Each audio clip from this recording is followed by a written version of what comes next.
Hey guys, welcome back to TechMan. Today, let me show you how to fix YouTube There Was a Problem while playing back ID error.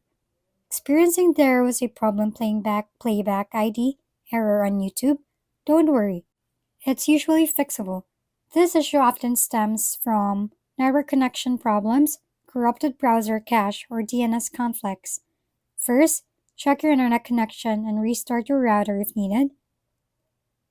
Next, clear your browser's cache and data. In Chrome, go to More Tools, Clear Browsing Data, select Cache Images and Files, then Clear Data. Another step is to disable browser extensions, which can interfere with playback. Simply go to More Tools, and then Extensions, toggle them off.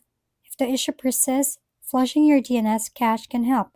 Open Command Prompt as an administrator, type ipconfig/flushdns, and hit enter. Once done, restart your browser, try playing the video again. These steps usually resolve the playback ID error quickly and get YouTube running smoothly again. If we've been helpful, kindly give us a thumbs up and don't forget to hit the subscribe and bell button for more contents. For any questions and suggestions, comment down below.